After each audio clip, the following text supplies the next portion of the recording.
Hi,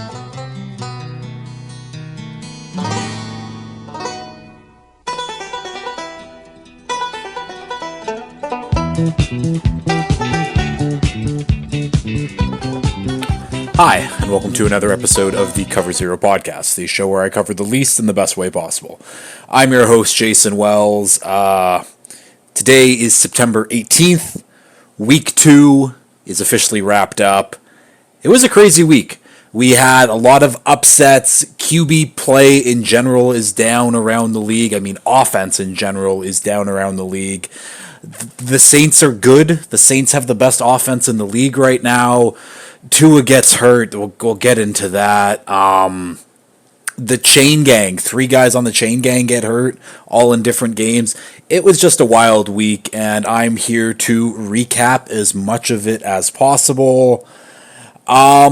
This episode, not doing the NFL Weekly Update, saving that for Friday's show. These are just too long of episodes for me to also kind of add in an extra 10-15 minutes, so I'm hoping now both episode lengths will be roughly the same. I guess I'll see on Friday after I record, but this episode, NFL Weekly Update, I'm doing the college football Week 3 recap, or Week 3 highlights, I should say. It'll be a good one. I have a lot of thoughts about a lot of things that are happening in the league right now. It was, so disappointing. So disappointing Thursday night, Friday morning. But I will get into that very, very shortly. I guess let's just start off with the college football highlights from Week 3. Florida State goes down again. They paid Memphis $1.3 million, and they lose. Now 0-3 on the season after going undefeated last year. What a fall. Florida benches DJ Lagway after his terrific debut, and they proceed to lose. I think Florida's coach is Billy Napier. He should firmly be on the hot seat. Arch Manning gets his college football, was it his debut? It might have been his debut. Either way, 67-yard TD run. You could tell he is Cooper's son and not Eli or Peyton's. He looked good. I think he also had 4 touchdowns through the air. Tennessee scored 65 points. 65 points at half, I should say. That's absolutely crazy. They pulled their starters midway through the second. Tennessee is rolling. 17-year-old Ryan Williams from Alabama scores his 4th TD of the season.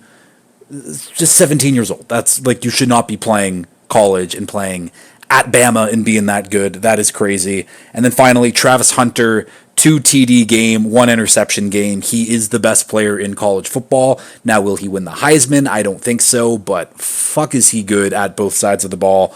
Also, Shedeur Sanders also had a very good game. Dude's a bit of a nut, but he's a good quarterback. Those are the Week 3 college football highlights. Okay, let's get into the NFL Weekly Update now. Starting off with the game we watched last night. Falcons 22, Eagles 21. Falcons, they came back, like, quite literally. You know that tracker thing where it's like, oh, this team has a 90% chance to win? The Eagles had a 99% chance to win that game after they kicked the field goal, and Falcons storm right down the field. Vic Fangio with his bend, don't break offense. They were bending quite a bit. Now, they held up in the red zone the rest of the game, not on that final drive. I guess let's just talk about the Falcons. It was a boring game in general, though. Kirk looks okay. Still, like, you can tell that he is not mobile in the pocket. He can't move around whatsoever. He did make some nice throws, which was good to see. The run game looks great with Bijan, even Tyler Algier getting his catches. Ray McLeod is apparently wide receiver 1. He was getting a ton of targets over guys like Drake London and Kyle Pitts. Drake London, obviously the hero of the game, catching that final touchdown catch from Kirk. But I don't know, like the Falcons okay game kind of in back-to-back weeks. Their defense is playing well. Shout out to Jesse Bates. He's just always making plays. He's a good player there, but it's okay for now. And I was talking with Keegan and Cam about it last night, where Kirk's playing fine. Is he worth what you paid and what you expected him to do right off the gate? Not really. And now it's this weird thing where it's like, you have Michael Penix there. I'm sure that Michael Penix could go in and maybe do a little bit more than Kirk. But the worry of that is if Michael Penix does go in and plays like shit, then it's just kind of, you're in this weird, I don't know what they really did with their quarterback spot. Like, Penix could come in, play well, but then it's like, why did you pay Kirk all that money when you knew he was going to be hurt for the season? Either way, the Falcons are just, they're an okay team at this point until proven otherwise. I need to see that offense really get into gear at some point, because they have a bunch of playmakers and talented players where it should look easier for them, but right now it just doesn't. Eagles on the other side, this team is soft. It is what it is, and it's weird to say because they are built up in the trenches, and usually teams that are built up in the trenches are not soft teams. But actually, I take it back. The team isn't soft. The coaching is soft. Nick Sirianni, Kellen Moore, Vic Fangio. This is what we're going to kind of get from the Eagles all year. I think the Eagles now 2-7 in their last 9. Embarrassing. Like, they should not have lost that game last night. They were in control, and maybe I forget what drive it was, but earlier on in the game, they sub out Barkley. They put in Kenneth Gainwell. He got 2 rushes, got nowhere. They settle for a field goal, and even that final play of the game. Yeah, Saquon was open. Yeah, he should have caught it for the first down. They should have won the game. I think on 3rd and less than 3, or 3 and less anyways, every single time they ran the ball, they converted. They should have ran the ball with Saquon. They probably would have converted that way anyways. And even if they didn't, they would have taken 40 seconds off the clock, and I don't know if the Falcons would have been able to get the ball down the field in that amount of time. Again, who knows, but it's just kind of same old for the Eagles. It's not a serious team.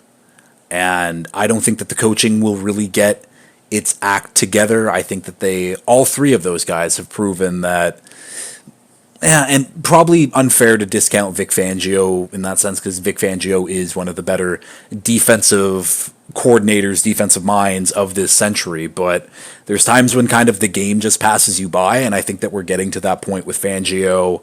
Again, Eagles, supremely talented roster, but like, you got to figure it out. Jalen Hurts, bad interception to end the game too. They were clearly missing A.J. Brown, but like, you got to win this game. It's embarrassing that you didn't. Okay, we can keep moving on here now, going all the way back to Thursday Night Football here. Bills 31, Dolphins 10. It was so sad. Just for a multitude of reasons, and I'll pause this here because you get my general tone. I'll start off just with the Tua injury before I even get into any gameplay talk. Tua obviously leaves the game with a concussion after he decided to scramble on a 4th down. Didn't slide, whatever. That's the competitive dude in Tua. He wants to fight for those extra yards. It is what it is. But he went into Damar Hamlin in a way that, I don't know, 99 players out of 100 in the NFL don't get hurt from that.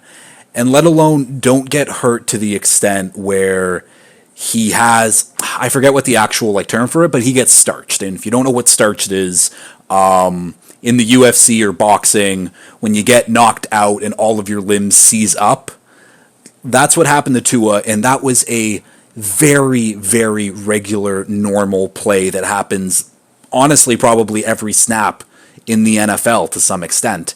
And he got starched.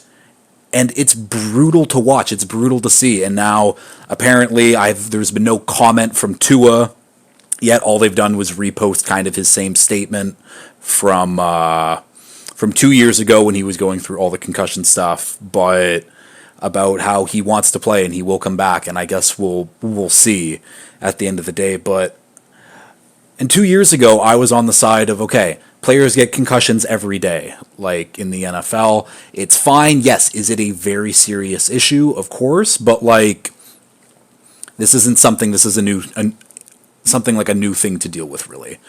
But the way that he got injured and the severity of him with his limbs all seizing up like that just shouldn't happen. Like, regardless of, concussions happen all the time, concussions like that don't happen all the time. And I'm obviously worried about him coming back for a multitude of reasons, but I don't know. It scares me when you take a very normal hit like that, and it wasn't even like shoulder to head, head on head. Tua's head just went right into Hamlin's chest and concussed, badly concussed. So I guess power to him if he wants to come back. Like, I would advise against it at this point, but what the fuck do I know? I'm not a doctor. But it is a scary sight to see. Now, every time he goes back in there, it's not a matter of if, it's a matter of when, in my opinion. Yeah, so that's the injury. I'll talk about the Bills here now, because we always start off about the team that wins, but that's my thoughts on the injury. That's it. Talk about the Dolphins in a bit, because I have some thoughts. The Bills, though. The Bills are great. I expected them to come in here with a win. Was I hoping for a little bit of a closer game? Yeah, I was, but the Bills played great. The offense didn't need superhero Josh Allen. They just needed game manager Josh Allen, and that's exactly what they got.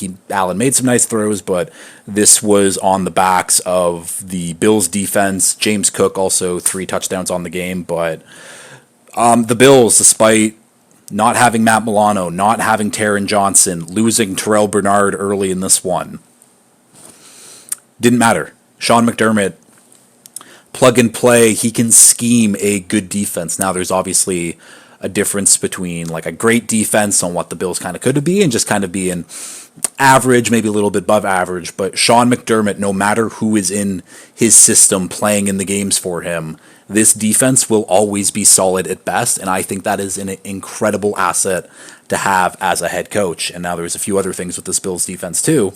The pass rush might be getting going. Von Miller might be back. He took Austin Jackson to school a couple times. His get-off was back to looking like prime Von Miller. And if the Bills get not even prime Von Miller, but like 80% of prime Von Miller, this defense could not hit another level, but like that's the difference between like, okay, we got a bunch of injuries in the secondary and our linebackers, but don't worry, our front four and our pass rush is getting home. So it negates some of the stress on the secondary and on the linebackers in pass coverage.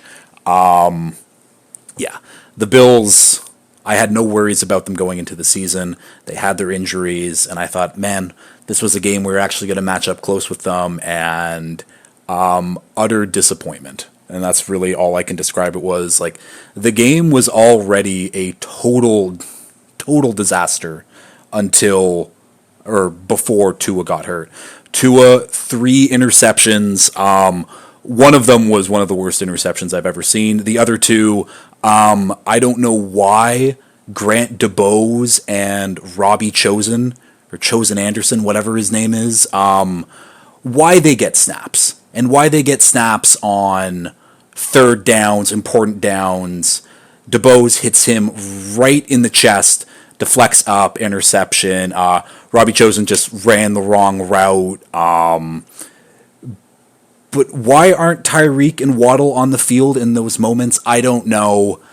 And this comes into another thing. This team is soft. Nothing has changed over the past 3 years. And whether that's a philosophical thing with McDaniel and Greer and how they build the teams, or just the players in general not playing the way they should have, I'm more shifting the focus, or more of the blame anyways, on the way this team has been built.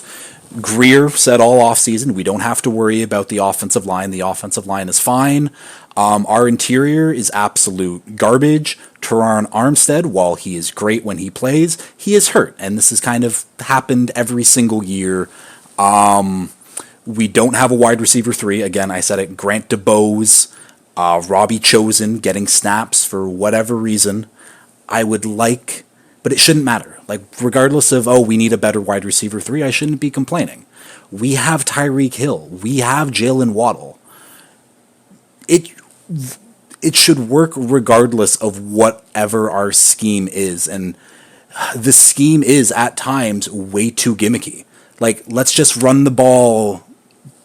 Let's just run the ball between the tackles. Let's just, I don't know, have some normal pass concepts where the ball doesn't have to come out in under 2 seconds. And maybe throwing the ball in under 2 seconds is a way to mask the bad offensive line. That's fine. But time after time, I build up these expectations for the Dolphins, and it's really only been the last couple years.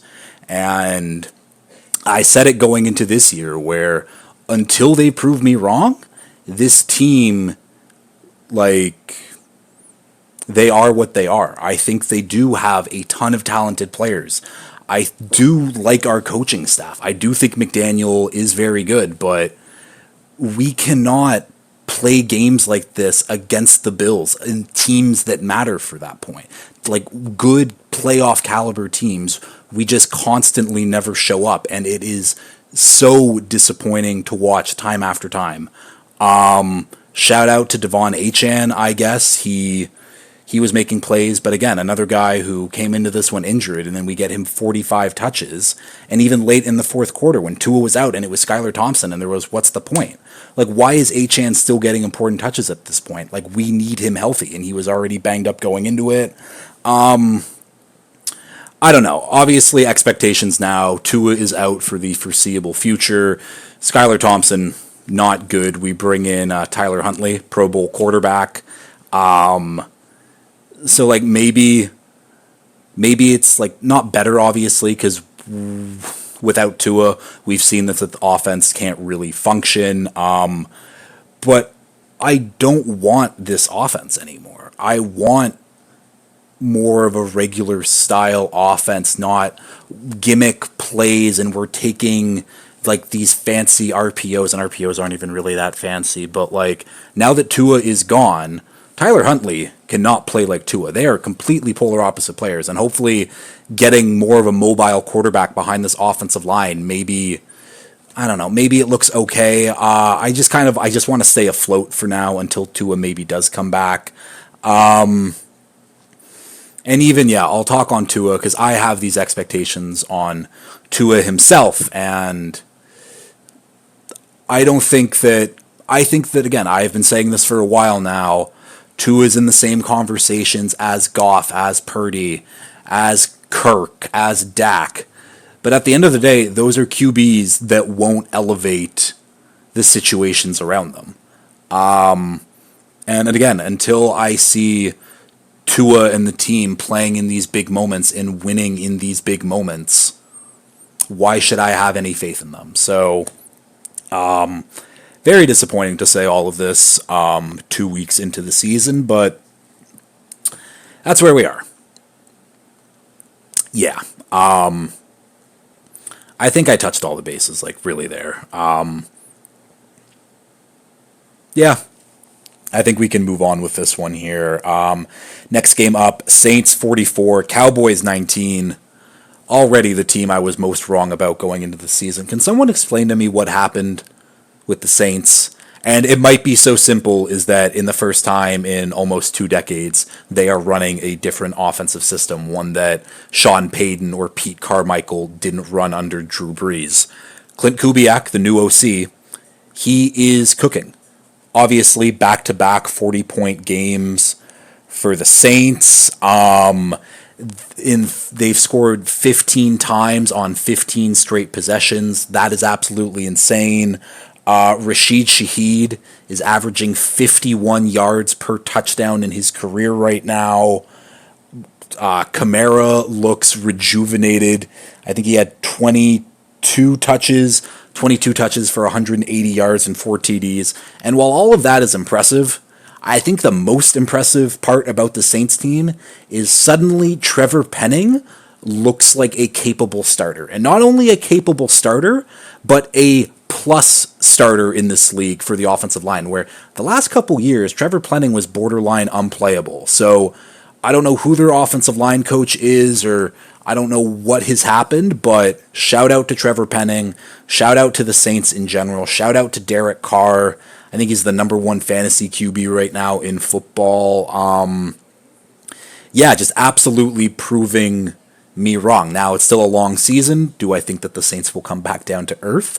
I do. It's just a matter of who's on their team and how old a lot of these players are. I don't believe they can sustain this level of success, and obviously this level of success is 40 points a game, which that's just unattainable in general. But shout out to the Saints, man. Like, they've really, really impressed me these first couple weeks. And obviously the first week, they play the Panthers, and it's like, okay, the Saints can do this against the Panthers. Like, that's not that impressive. And then they play the Cowboys, and I am low on the Cowboys, but the Cowboys are still a good team, especially in the scheme of things right now.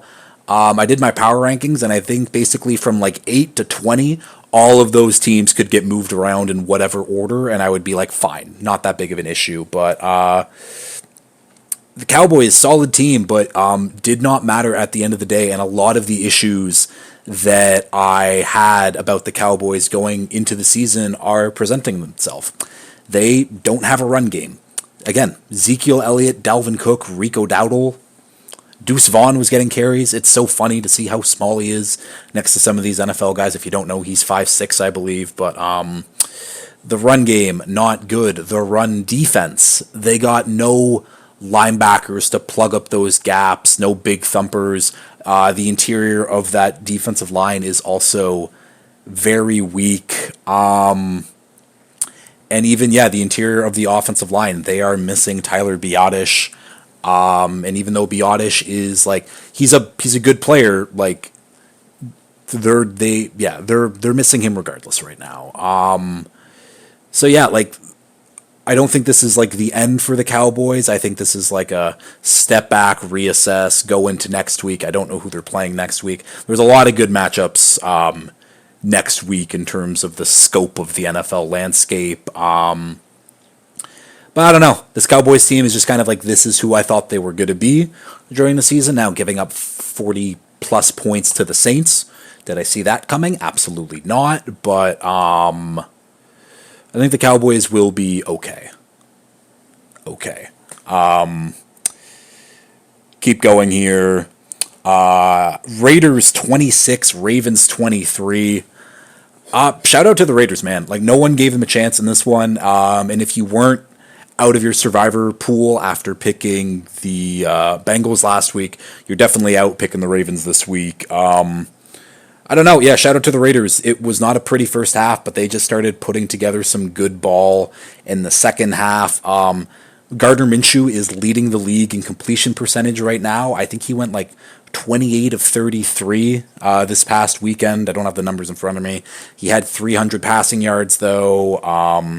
110 of those to Davante Adams. Davante Adams is still Davante Adams. He is awesome. Brock Bowers, you can see why he was picked that early. He looks like an absolute stud. He really got going in the second half. But no, this is a big win for the Raiders and a big win for Antonio Pierce and this coaching staff and just roster as a whole to be like, we can do it. Like, yeah, are they going to be a playoff team this year? Absolutely not. But what I said about the Raiders going into this year is they're going to be a scrappy team. They will get into some dogfights with teams, and that's what they absolutely did against a Ravens team that had no business being in a dogfight with the Raiders.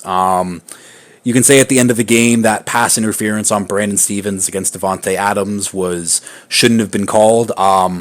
I'd agree with that. It was just kind of them hand fighting in the end zone, and then if anything, Stevens was trying to make a play at the ball, and Adams held him up.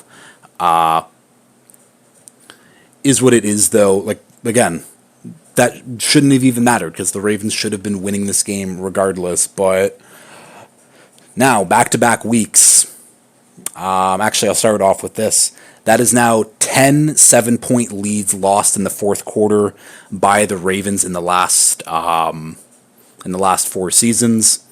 That's absolutely dreadful. Now, there's a lot of Ravens fans, when I was scrolling on Twitter looking for things to talk about for the Ravens this week, who are calling for John Harbaugh's head. I think that's a tad early. I think that Harbaugh has kept the Ravens afloat for a decade plus at this point, Super Bowl winning head coach. Yeah, are there maybe some questions and concerns? Of course, but there's questions about 90% of the coaches in this league at this point. Firing him would be absolutely absurd, but I did give the Ravens the benefit of the doubt going into this season about, I don't know, maybe the offensive line doesn't look good, but like they plug and play guys. I'm sure that they know what they're doing. They in fact did not know what they were doing. Patrick McCarry, bad. Daniel Falele, bad. And Wilkins and Max Crosby just kind of exposed the Ravens for what they were, and that was a big reason for why the Ravens' offense could not really get going. They tried really hard, but again, just another game that the Ravens should not be losing. 0-2 now. It's a long season, but this is one that most people, when I say most people, I mean 90% of people would have picked the Ravens to win straight up in this one. So, but this was the week of upsets, so we'll see what the Ravens can do next week. This game here, Commanders 21, Giants 18. Stupid game. Not even a bad game. This game was just stupid. Starting off with the Commanders, I guess. They kicked 7 field goals to win this game. Absolutely horrendous, and I'm going to do something a little different here. I will start with the Giants. The Giants should not have won or should not have lost this game. They scored 3 touchdowns, but because kicker Graham Gano gets hurt during the kickoff, they had no kicker. And I was like, and my whole thing why I was mad about this was, how does your punter not know how to kick field goals at least from 40 yards in? I don't know what special teamers do for the 3-hour-long practices other than kick a ball, but maybe they should try to kick the ball in the other ways in case an injury happens, because injuries do happen. What I didn't know, though, is the Giants, there was an injury earlier on in the week, and they had a roster spot open. And they knew Graham Gano also had a bit of, I think it was a groin issue or something like that, where he wasn't 100%. So they could have kept a kicker in this one. But again, I don't know why your punter can't make an extra point. And that's the whole reason why they lost this game. They had their 3 touchdowns. They could have had 3 extra points. They were in field goal range at the end of the game to kind of seal it. But no, they had to go for it on 4th downs. They had to go for 2-point conversions every time. Absolutely terrible. And I don't know how that happens, but how can't punters kick easy field goals? What else do they do in practice other than punt? Learn how to kick another way. It shouldn't be that hard. Back to the Commanders, though, I guess. I needed to go on that rant. I don't understand. But yeah, 7 drives, 7 field goals for the Commanders. They got into the red zone a bunch of times, obviously. Then bad penalties stall things out.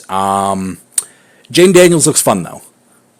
I think it's as easy as that. He's not doing anything overly complicated on offense. Some nice scrambles, some good run design plays. Hitting the passes kind of where he needs to be. Has any of that really been down the field? Not a ton yet. Terry McLaurin has just been a ghost so far through the first 2 weeks of the season. But Jaden Daniels so far looks like the best rookie QB out there. And none of the rookie QBs have even passed for 1 TD yet. But shout out to Jaden Daniels. This Commanders defense also doesn't look good. Again, they gave up 3 touchdowns to a bad Giants team. And a Giants team that should have won this game, but they are nonetheless still a bad team. Malik Neighbors is their guy, though. He got, I think it was a 65% target share. This week, they were just force-feeding him the ball, and for good reason. Unfortunately, that 4th down where they could have kicked a field goal to extend their lead, it came down to was an out. He was right on the sideline, just unfortunately couldn't get the ball reeled in, was a drop. And he was hard on himself at the end of the game because he knows that he should be making those plays. But he had a great game regardless. Really, the only two bright spots I can really talk about either of these teams are Jayden Daniels and Neighbors, and obviously Dexter Lawrence, but like that's beside the point. Boring game. 7 field goals. 7 field goals wins you a game. Absolutely nuts. Next game up here, Chargers 26, Panthers 3. The Bolts are fun. And when I say fun, they aren't actually fun, but steps in the right direction. I'm enjoying them play this style of football, which is protect the shit out of the quarterback, dominate the trenches, run the ball, score points. It's been great. Dobbins had another long carry that went for a TD, flipped into the end zone. Another reason why I like the Chargers right now. J.K. Dobbins, I am shocked that he looks this good coming back from an Achilles injury, from multiple knee injuries. Like, he looks great right now. The Chargers offensive line, Joe Alt has been an absolute stud through the first 2 weeks. And Rashawn Slater is also that guy. Like, the Chargers offensive line, it looks good, and that is something that they have not had in a very, very long time. Now, the defense has not really been tested in the first couple weeks, going against the Raiders, going against the Panthers, and now they're going against the Steelers, so I guess we'll see what happens, but I don't know. Chargers they're building in the right direction. Now, is it this season? No. Maybe it's next season, but like building in the right direction is something that's good to see. Shout out to Quentin Johnson, two touchdowns on the game. A lot of people owe him apologies after last year, calling him a bust. I'm sure that I was one of them. But I've kind of always been on the page where it's like, I don't think QJ is going to be a number 1 receiver in the league. Do I think he should have been picked over guys like Zay Flowers and Jordan Addison? Also no, but if you tell me that he's their wide receiver 3, wide receiver 2, I think that that's solid. And for right now, when they don't even have a wide receiver 1, he can define his role in the NFL, which I think is nice for him. Harbaugh actually knows how to use him and to scheme him, something that the Chargers did not know how to do last year. So good for QJ. Like, I think this offense could be dangerous if they get a wide receiver 1 next year, whether that be in the draft or maybe someone like Amari Cooper. But like, I don't know, if you tell me next year the Chargers offense is Amari Cooper and then Ladd McConkey and QJ as their three wide receivers, that sounds pretty nice to me. We'll go over to the other team here, the Carolina Panthers, the worst franchise in sports currently. Every year, the Panthers redefine what rock bottom is in sports. It is absolutely unbelievable. In the last 10 games, they have led for a total of 10 seconds. They have not had a lead in a game for 275 days. They haven't had a lead in the fourth quarter in 20 games. The record is 22, and they are chasing the 1922-25 Rochester Jeffersons at this point. It's bad. It's bad. And part of the reason why it's so bad is, unfortunately, first overall pick from last year, Bryce Young. Right now, he is on par with Jamarcus Russell through their first 583 pass attempts. Russell, 3,600 yards, 17 TDs, 18 interceptions with a 68 rating. Bryce Young, 3,100 yards, 11 TDs, 13 interceptions with a 70.9 rating. Not good. Like, and if you don't know Jamarcus Russell is known as the biggest bust in NFL history. And Bryce Young is on par with him. I saw a lot of people, because I'll get ahead of it, Bryce Young did get benched for Andy Dalton going into this next week. And I see a bunch of people, it's like, oh, Daniel Jones is now on his 65th game in the NFL, and Bryce Young can't even get to 20. There are levels to ask. Daniel Jones has not been a good player in this league for basically the entire time he's been in the league. but Bryce Young has been one of the worst players in the league and at his position since he's been in the league. There is a reason Dalton is coming in. Now, do I disagree maybe a little bit with Dalton coming in this early? Now, I'm on the page where if you're on this Panthers team, you got to show something because it has been nothing for absolutely so long. And Dave Canales, a new coach, he has to get his players to buy in. So maybe Dalton can come in, run this offense maybe the way it's supposed to look, score some points, not have the defense be on the field the entire game. Like, yeah. But at this point, I don't know. Like, if Dalton does look good, why would you put Bryce back in there to, like, have all of that regression go away? Like, maybe you just bench him completely this season. He comes back in next year. But I don't know at this point. Like, it has been bad. And there were some moments from Bryce last year where I was like, okay, there's something there. Because his offensive situation was so bad last year. Again, Adam Thielen is your number one, like, skill position guy in the year 2023. Not great. But this year, they bring in Deontay Johnson. They draft Xavier Leggett. They still have Adam Thielen. They draft Jatavian Sanders. The offensive line, they added to the interior with Robert Hunt and Damian Lewis. And he looks worse than last year. He took a sack in this game where, okay, he scrambled out to the left, nothing downfield, and he just took the sack. He's like 10 yards back from the line of scrimmage. Instead of just throwing the ball away, like whatever, he just willingly took the sack for no reason. Instead of stepping up in the pocket, again, he tried to scramble, got sacked again. Bryce Young has been the worst starter in this league for quite some time. And the other one people compare him to is, Zach Wilson. Zach Wilson got his opportunities. Zach Wilson has looked better than Bryce Young to start their careers, which is crazy to say. But Bryce Young has just looked that bad. And now with Andy Dalton coming in, I think this is a good thing for this team because I do think this team is talented. Talented, varying degrees. I mean, compared to the Chiefs, no, they're not talented, but they have talented players and shouldn't look this bad. So I'm interested to see what Andy can do next week, but yeah, I'll talk more about that in Friday's episode during the preview. Keep moving on here. Colts 10, Packers 16. Hats off to Matt LaFleur. He absolutely unleashed the clip with his rushing attack, especially in the first quarter. 164 yards rushing in the first quarter. Josh Jacobs, forgive me for calling you washed after your first half against Philly last week.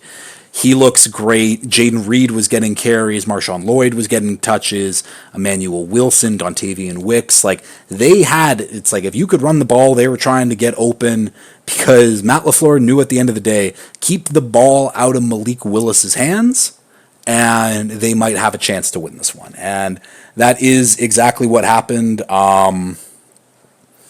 Anything else I can really talk about with the Packers? No, honestly, I'm just shout out to Malik Wilson. I picked the Colts in this one to win. That was one of my picks of the week. I did terrible in that, by the way, 0 for 5. But yeah, Malik Willis gets the job done. Now, did he really have to do a whole lot?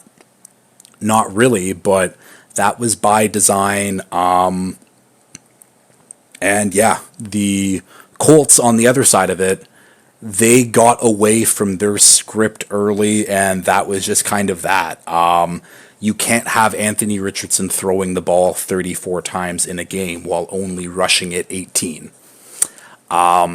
It's as simple as that. The Colts need to be a rush-first team, and then let Richardson take the easy shots, take the dump-off plays, take those long shots down the field.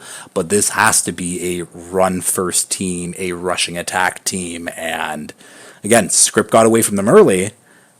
Did I think it was early enough for them to kind of abandon the run game and then kind of go back to it later? Because Jonathan Taylor was very, very good running the ball in this one, but unfortunately, only 12 carries in this one. That's not good enough whatsoever. Also didn't have any rushing attempts in the fourth. People were saying it's because his pass protection was bad. Again, does not matter.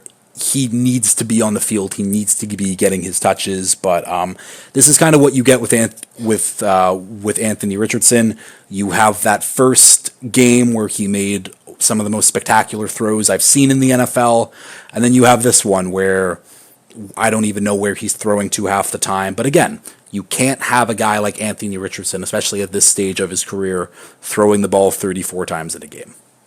I think it's as simple as that. The Colts' run defense absolutely got gashed too, obviously, because they had 164 yards rushing in the first quarter. And that's back-to-back weeks now where they've been gashed in the run game. Obviously, Joe Mixon in that first week, now Josh Jacobs. That's something that obviously needs to be fixed. And DeForest Buckner, unfortunately, went down with an injury. I'm going to try to recap all the injuries during the NFL Weekly Update next week, so bear with me if I don't remember people who got hurt. But that is bad. That is very bad for this Colts defense. Yeah, but this is what you're going to get with Anthony Richardson. It's going to be the highs and the lows, and you just hope that he kind of falls somewhere in the middle for the most part. Yeah. Next game up here, 49ers 17, Vikings 23. Justin Jefferson took a shot at Garrett Wilson, kind of inadvertently, before this game started, being like, oh, the Niners covered Garrett Wilson pretty well last week. How do you see yourself getting open? He's like, I'm not Garrett Wilson. And boy, is he not Garrett Wilson. 97-yard TD from Sam Darnold. Absolutely beautiful ball from Sam. Beautiful route. Beautiful run after the catch from Jefferson. This was a very good game. And the Vikings just simply, they outcoached them. Kevin O'Connell, Brian Flores, I think that's the best coaching duo in the league right now. I trust Kevin O'Connell immensely as an offensive play caller, and the same thing with Brian Flores. My whole thing with Brian Flores is he not a good head coach. Did not do a good job in Miami, but I have always been on the side of that man can scheme the crap out of a defense. Brock Purdy even went up to him after the game and being like, man, your scheme's crazy. And it is. And they're not doing it with a whole heck of a lot right now. Thankfully, they signed Gilly for $7 million to come in and bolster that secondary, because that's helped a ton. But they're getting it done with Andrew Van Ginkel, UDFA, Ivan Pace Jr. They bring in Blake Cashman for like $3 million. Obviously, they got they brought in Jonathan Grenard, and Dallas Turner has looked good, looks very good in that scheme too. But this isn't a name or a defense that has a ton of studs, but they all know what they're doing in this defense, and they play very well. So hats off to the Vikings for getting it done in this one. Hats off again to Sam Darnold for playing the way he has for the first 2 weeks. Putting a lot of doubters, proving a lot of doubters wrong. And there's still time for things to go wrong. We're still very early in the season, but I think that Sam Darnold has proven anyways that he should be a QB in this league, regardless of starter or backup, for probably the next decade. Maybe a little bit less than that, but Sam Darnold's going to have a career in this league for at least the rest of this decade. How about that? Niners on the other side. I don't know. You just got outplayed. I think it's as simple as that. The team played well in general. They're waiting for Ayuk to kind of come back, be their number one guy, but Kittle played well, Debo played well, Jordan Mason still ran the ball well. Their defense did its job. They stopped Aaron Jones on the goal line, forced a fumble there. It just wasn't their day. Simple as that. I don't know if there is much more the Niners really could have done in this one to win, but they weren't ever going to win this anyways, because the Niners haven't won in Minnesota since 1992. So That would have been nice to know before this one, and just sprinkle a little bit money line on the Vikings there. But yeah, Niners haven't won in Minnesota for 30 plus years at this point, so that's why they lost. Simple as that. Next game here, Browns 18, Jags 13. They almost let the Jags sneak back into this one late. Unfortunately for them, or fortunately for them, the Jags have no idea what they're doing. Let's start off with the Browns here, though. The defense, after not a good showing last week against Dallas, actually, I take that back. Their defense did play well against Dallas. It was just the offense that turned over the ball so much. Either way, they looked good. Myles Garrett did his Myles Garrett type of thing. The linebackers, or Jeremiah Owusu-Koramoah, played great. Grant Delpit played great. This is kind of what I expect from this Browns defense. It is a very, very good unit. It might be my number one unit in the league. I think it is, actually. Yeah, Browns defense, very good. Offense on the other side. One great drive, and that drive to start the game, it was great. It lasted forever. They scored a touchdown, and after that, a couple more field goals. Meh, like nothing else really happened. But again, I have been saying this for weeks, actually, it feels like years now. All the Browns need to win games is top 20 QB play. And Deshaun Watson, though I do think he is a bad quarterback, last week he played like a top 20 QB in the league. Does that really mean a lot right now, given the state of QB play in the NFL right now? Not a ton. But again, he didn't turn the ball over, and that was good enough. That was good enough to win this game. Yeah, I think my last note on the Browns, don't give the ball to Deonta Foreman. I don't know why they tried to make him a thing. Jerome Ford is the better running back. He was your better running back last year when Chubb got hurt. He should be getting way more of the bulk of the carries than Deonta Foreman. That was just stupid coaching by Stefanski, in my opinion. Is that it? I think that's it. Yeah, all the Browns need is decent quarterback play, and they will win games. Their defense is that good. There's a reason why they went on a run with Joe Flacco, because their defense is that good. Yeah, Jags on the other side. Rename the stadium Trevor Banks Stadium for their home debut, and they lost. It's embarrassing. And it's been embarrassing for quite some time now. I think Trevor Lawrence is 0-7 in his last 7 starts with not good numbers. And you see the flashes of being like, damn, that's a crazy play from Trevor Lawrence. But he's kind of on the same page as Justin Fields for me right now, where I think there is a lot of blame, and I mean a lot of blame, on the coaching, on the front office, the offensive play calling in general. Like, there's a lot of blame to be put there. But Trevor Lawrence also, like, we gotta see it at some point.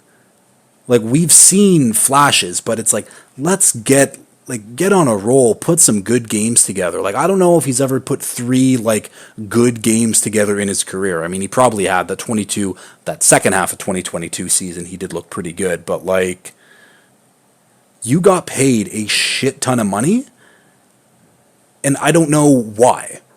At least with the Dolphins and Tua, it's okay, we've had back-to-back top 5 offenses with Tua as our quarterback. You pay a guy for that. The Jags are just hoping that Trevor Lawrence turns into the guy, because he's going into his 4th year now. We haven't seen that. We haven't seen even close to top 10 level QB play. And maybe you want to consider like that 2022, that second half there. Like, sure, but that was a while ago at this point. He needs to get his shit together, and I put a lot of the blame still on Doug Peterson, on offensive coordinator Press Taylor, because I don't know how. They got good players to throw the ball to. Like, Brian Thomas Jr. has been outstanding so far. Like, if Lawrence could get him the ball, and a lot of problems that is that offensive line. That offensive line is not good. But Brian Thomas has been good. Christian Kirk is a solid wide receiver too. Evan Ingram got hurt in warmups in this one, but like, what are the Jags doing? Defense on the other side for the Jags, they look good. They look like they're a capable unit. The Jags offense just need to figure something out. Doug Peterson should firmly be on the hot seat. He might be the first coach fired. But if you're Trent Baalke and you fire Doug Peterson, then I don't know why Shad Khan wouldn't look at that and being like, okay, you're getting rid of the coach.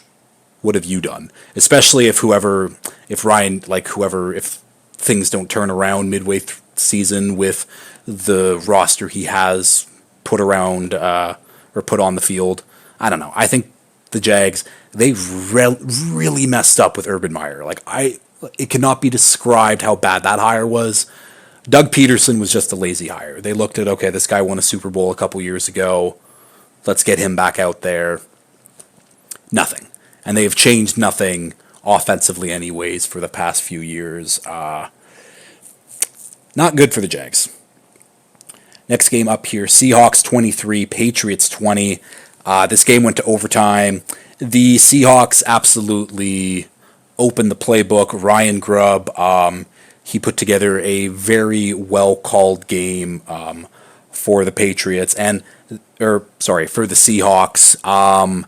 And the Patriots defense played very well, all things considered. I think, between JSN and DK, they had I can just look it up here.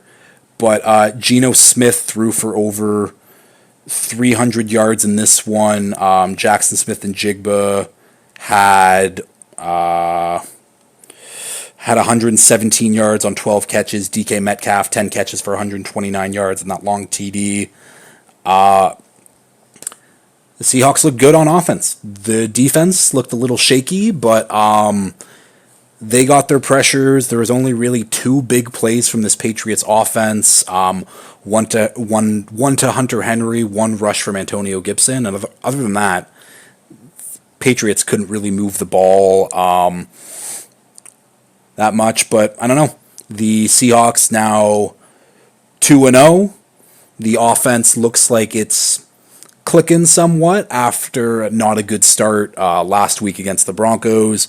The defense, you can tell, is still working out some kinks, but they're looking good. Either way, good start for the Seahawks.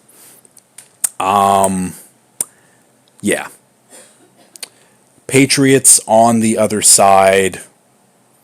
I got to give them some credit here, and I got to give them specifically the defense some credit, because I would say in July, I was not high on the Patriots, but this team is better than their 5.5 win total. I believe in the defense. I think the defense was going to be very good. And then Christian Barmore gets diagnosed with blood clots. He's out indefinitely. Then they trade Matt Judon. Then I'm looking at this defense and being like, I don't know where the playmaking has come from. I knew Christian Gonzalez was that guy.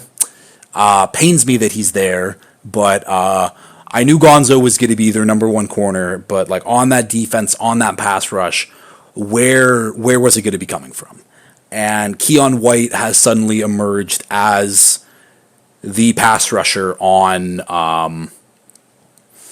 the Patriots, and that unit still looks very good. They did their thing against the Bengals last week. They looked good against Seattle this week. I think Keon White got another sack and a half in this one. He's already posting on Instagram, though. I think it's the Popeyes lady who's sitting outside the bench, hunched over, being like, man, I'm tired of, I'm so damn tired. It's week 2, man. You got a long season if you're already tired of being like, oh, man, I'm carrying. I'm first of all, Bill Belichick would not have put up with any of that shit whatsoever. He would have thrown Keon White's phone in the Boston Harbor very quickly after a post like that. But shout out to the Patriots defense, because I thought after losing Barmore, after losing Judon, this defense would take a step back, and they look like any Patriots defense typically does, which is very good, above average, whatever. On the other side of the ball, though, this is kind of what I expected. If you have Hunter Henry as your number one option on offense going into the year 2024, that's not good. Shout out to Hunter Henry, though. 8 catches, 109 yards, but he was the only guy really catching passes for them. Pop Douglas also said after the game that he's like, watch the tape. He's open. Like, Polk should get more involved. Like, I don't know. The run game after Ramondre ran all over the Bengals defense, he kind of got shut down a little bit, but it really came down to Hunter Henry having a decent day, but like 2 big splash plays were Antonio Gibson, Hunter Henry, and other than that, Patriots offense didn't look great, and we're getting to a point where it would be nice to see them take some shot plays. It would be nice for them maybe to put Drake May in, and we can see what he looks like, but this offense isn't good to be good, and won't even look good until Drake May goes in. Like, I think that like the Patriots' offensive ceiling, 20 points a game. Now, obviously, their defense can put some turnovers, but I think on average, that ceiling, 20 points or under a game. Keep going on here. Jets 24, Titans 17. This was a close game. The Jets come away with a win in this one, behind the 2 TDs from Braylon Allen, the former 17-year-old for the Wisconsin Badgers. He looked good in this one. I think, I'm trying to remember the guy's name. I'm not going to remember it, but he's the youngest player in the league to score a touchdown since some dude in the 30s who named, like, I was going to say Army Hammer. It's definitely not Army Hammer. It's something like that, though. RNG Hanger? I don't know. Some old-timey name. So shout out to Braylon Allen. Shout out to Breece Hall. He looks like the weapon that I thought he was going to be for them this year. But big shout out to Will McDonald. 3 sacks in this one, and they needed something with the pass rush, and he got home. He got home 3 times, which is good, but unfortunately now, other pass rusher, Jermaine Johnson, tore his Achilles, and he will be out for the rest of the year, which absolutely sucks. So now it is solely on Will McDonald to carry the reps of pass rusher. No Hassan Reddick to be seen. They still got some Carl Lawson Void years on the cap book, but like,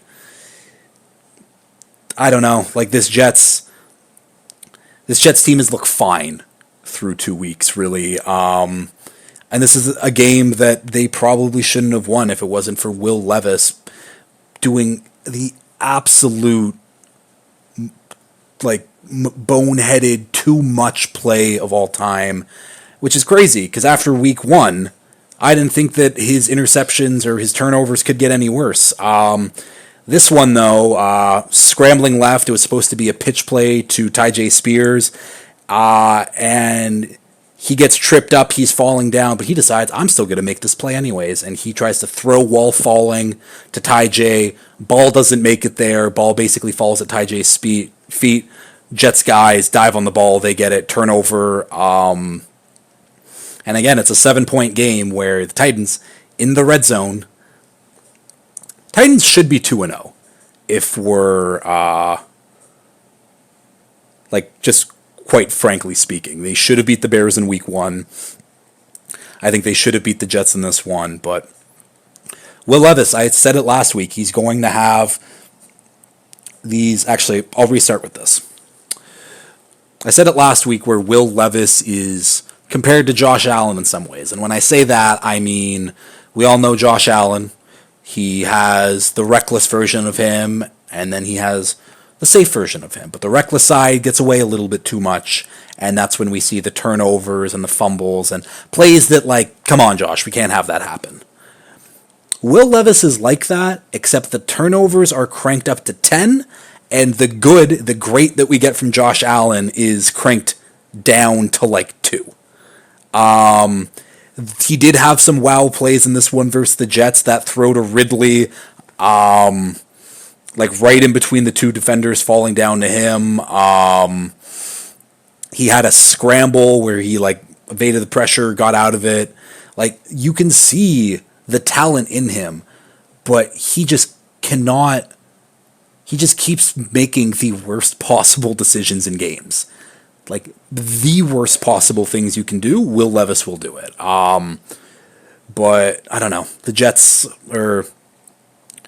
I think that the Titans should have won in this one. It is unfortunate.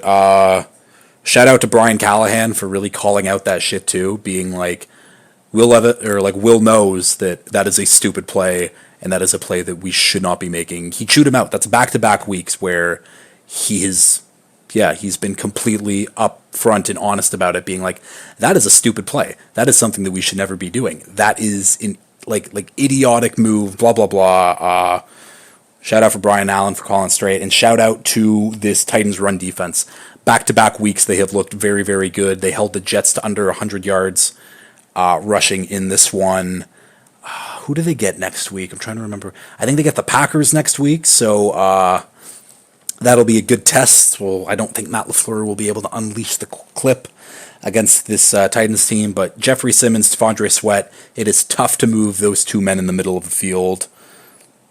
We'll keep going. Bucks 20, Lions 16. In a game where Aiden Hutchinson had 4.5 sacks, the Lions had 463 yards of offense, and they converted a fake punt attempt. They lost.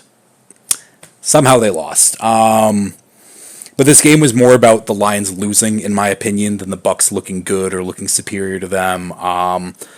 But shout out to the Bucks, 2-0. Shout out to Baker Mayfield. I said that Derek Carr was the number one fantasy QB right now. Baker Mayfield, firmly number two, which is, again, wild to say. But the Bucks secondary held up, which I'm shocked that they did, because it's not that good of a secondary, especially without Antoine Winfield. Back there, Vita Vea also left the game with an injury, so that defense is taking some hits. But the reason why I'm not concerned, or I'm not like, oh, the Bucks are like a real team, Baker Mayfield led them in rushing in this one. Baker Mayfield led the team in rushing, and they still won the game somehow. I don't know how that happens, but somehow it happened. I mean, really it happened because Jared Goff played terribly. There was a lot of things wrong with the Lions, but I don't know. Shout out to Baker. He's playing fun football. It's nice to see. Lions on the other side, yeah. Shout out to Aiden Hutchinson, 4.5 sacks on the day. Defensive Player of the Year candidate, Defensive Player of the Year front winner, in my opinion. That's now 5.5 sacks for him on the season. Absolute stud. Jamison Williams, he looks like he is going to be that number 2 weapon for them. Maybe number 1 now, because Amon-Ra also went down with an injury. Hopefully he's okay. Am I concerned about the Lions right now? Like, a little bit, yeah, sure. Do I think that they'll get on the same page and they'll get clicking and the offense will look great? I do. I'm not concerned about them at this point. Obviously, this was a very bad game to lose and a game that they should have won with, like, literally everything was on their side in this one, and they lost it. Jared Goff just needs to play better. That was a very bad game from him. But yeah, I'm not worried about the Lions at this point. The Lions will get rolling at some point. Next game up here, Rams 10, Cardinals 41. Welcome back, Kyler Murray. We have not seen this level of play from Kyler. This might have been one of his best games that he's had. Was 17 to 21 for 266 yards, 3 TDs. Also had 5 rushes for 59 yards. I think he finished the day with a perfect passer rating. And And yeah, through 2 weeks of the season, man, this Cardinals offense looks good. They look fun.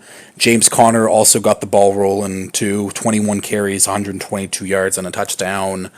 I'm excited to see what the Cardinals look like and continue to look like going forward, especially on offense. Marvin Harrison Jr., after everyone was worried about, like, oh, he only hit 16 miles per hour on the next gen stats and he only had one catch for 9 yards, maybe he's a bust. What did Marv have? 4 catches for 130 yards, 2 TDs. Absolute stud.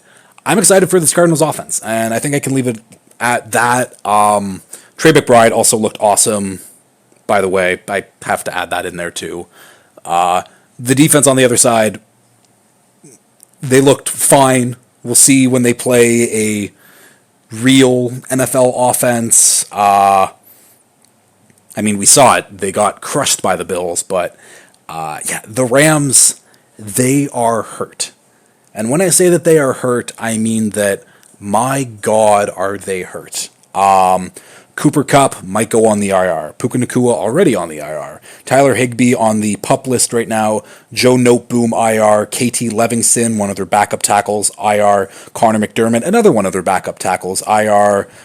Steve Avila, IR. Jonah Jackson, possible IR. Laurel Murchison, one of their backup defensive linemen, IR. Darius Williams, IR. Darian Kendrick, IR. John Johnson, possible IR.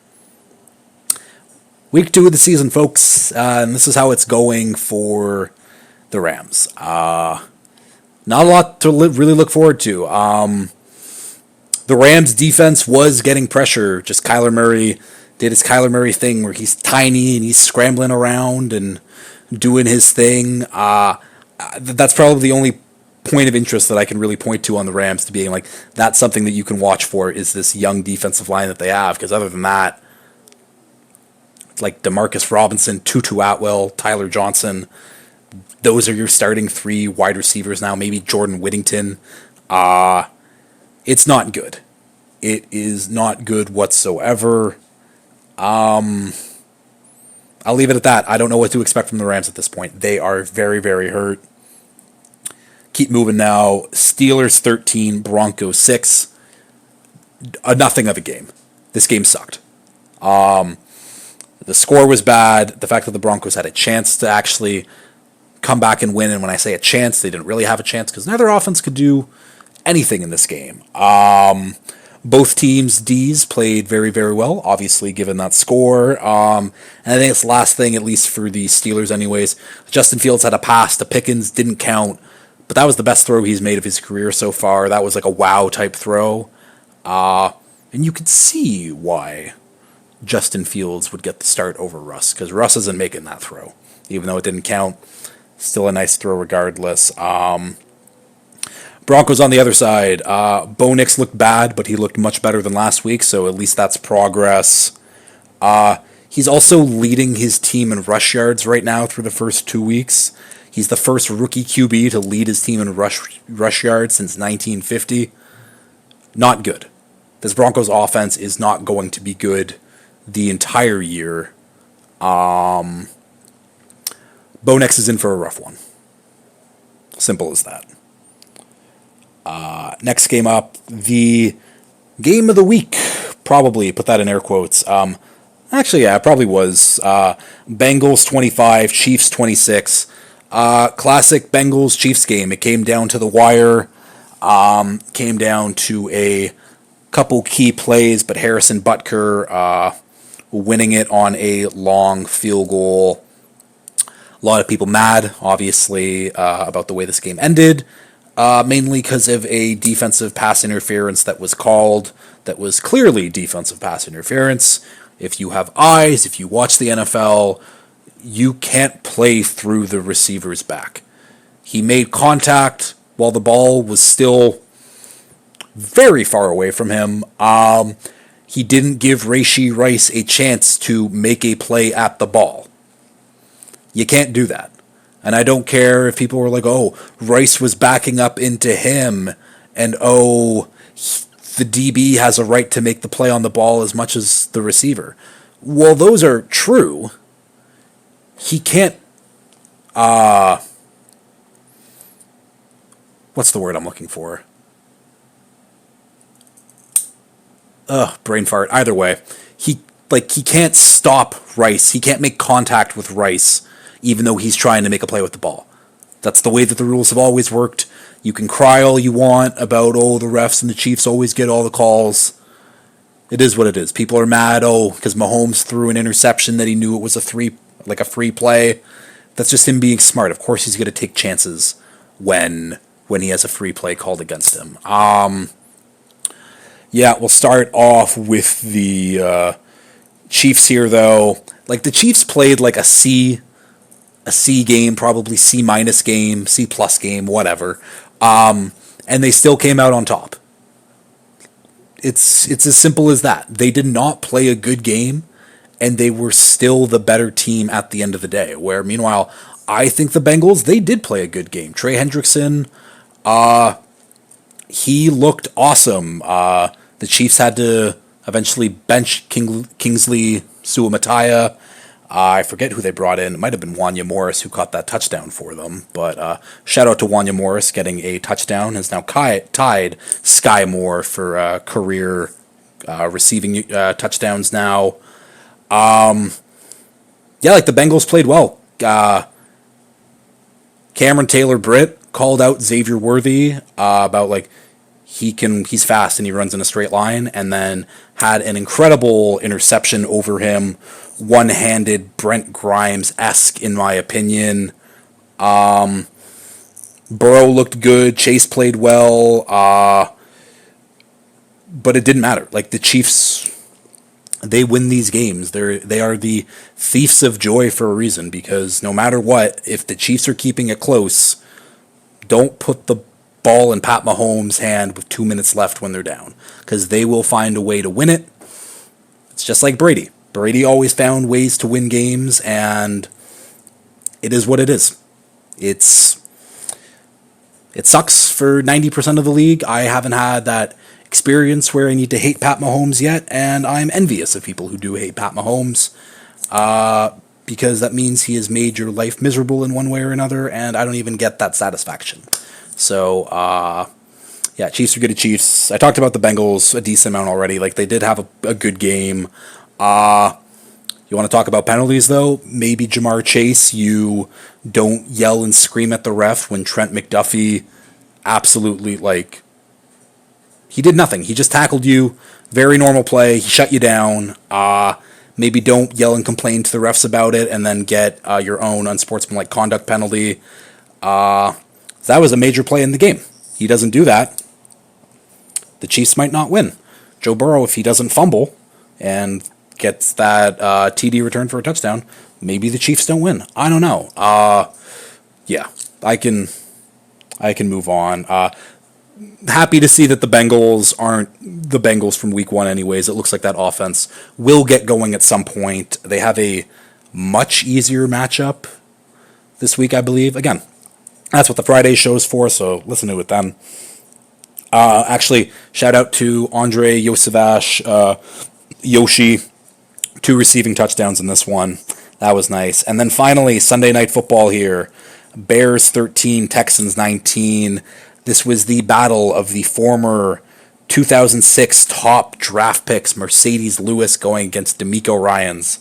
Yeah, you heard that right. Mercedes Lewis, a 2006 draft pick, still playing for the Bears, while he is going against DeMeco Ryans, who was also drafted in that class, now going into his second year of being the head coach now of the Texans. That's just crazy, in my opinion. Yeah, the Texans, it's the same as last week. They did exactly what they needed to do. Their defense looks great. The offense looks great. I'll talk about the defense, though. Will Anderson, awesome. Danielle Hunter, awesome. Derek Stingley looks awesome. Jalen Petrie looks awesome. Kamari Lassiter came down with an interception. He's looked good. I don't know. The Texans are good on offense. Stroud looked good. Nico Collins is a top 10 receiver in the league, in my opinion. Tank Dell could have had a nice long play. He dropped that, though. Like, I don't know. Like, the Texans are great. The Texans are going to be very good. I don't think I have to go into much really analysis with them. They played great. But on the other side, the Bears, that defense is also very, very, very good. And for some reason, the Bills, their rebuilding strategy is always build an elite defense, figure it out at some point on offense. And typically, they just don't figure it out on offense. Yeah. And maybe this isn't a bad thing for the Bears to look this bad on offense because Matt Eberflus on the hot seat. He should be on the hot seat, which isn't a bad thing. Like, go hire someone else that isn't Matt Eberflus for next year. I think that the Bears missed out. They should have had a new regime come in. I think that was Ryan Poles being like, I came in with Matt Eberflus. He was my guy, and he's riding with him. Maybe not a great call, but bringing in Shane Waldron, the old Seahawks offensive coordinator, not a good idea. If you haven't seen a clip, there was a clip circulating around of Jackson Smith and Jigba being on a radio show and being asked, oh, yeah, the Bears hired your former offensive coordinator, Shane Waldron. Do you have any thoughts, any, like, blah, blah, blah? Like, and JSN couldn't say anything. He was like, is this live right now? Because he had nothing positive to say about Waldron, and it is what it is. Like, I don't know how DJ Moore and Rome Odunze don't get a little bit more involved. A lot of plays were going to DeAndre Carter. The offensive line got picked apart by this Texans defensive line. I think that there were 36 total pressures in the game. I think 23, Caleb was pressured 23 times, but there was 36 total pressures by the Texans because you can get pressures, or a player can get multiple pressures on each down. Yeah, I think that makes sense. You can figure it out. I don't know. The Bears, their defense looks phenomenal right now. Probably easily top 10 defense in the league. But at the end of the day, the offense has to do something. They have had zero run game through the first 2 weeks. DeAndre Swift, I think DeAndre Swift is a good, fun gadget player to use. He is not the guy who should be running the ball, getting the majority of the carries. I'm waiting for Roschon Johnson to finally get some touches at some point. But they're playing the Colts next week. And the Colts, they can't stop the run for shit right now, so maybe the run game does get going. A lot of people may be worried about Caleb Williams. I wouldn't be worried about him at this point. You can see some flashes. Has he played great through the first 2 weeks? Obviously not, but you can see where it could be with him at some point. And a lot of people are immediate to be like, the rookies need to perform. Oh, he's not performing well. He stinks. He's bad. Give him a little bit of time. And maybe I should be taking my own advice with how I treat Bo Nix, but I thought this way about Bo Nix before he was even drafted to the Broncos, so I'm sticking with that. I think that does it for this one. It was a crazy week. I think that can just really sum it up. A lot has happened, and a lot will happen in the coming weeks. This will be a big, because again, I said it, I do my power rankings. If you don't follow the Instagram account at cover_0pod on Instagram, I think that's it anyways, or cover0_pod, something like that. You should be following it. But I posted my power rankings, but yeah, basically my teams 8 through 20 are just like a big jumbled mess right now. I have no idea what to really expect from any of these teams right now. A lot's going to shake itself out this week, and it will be a very good preview show on Friday, so stay tuned for that one. But as always, if you have liked this, please like, share, retweet, subscribe, all that fun stuff, and until next time, peace.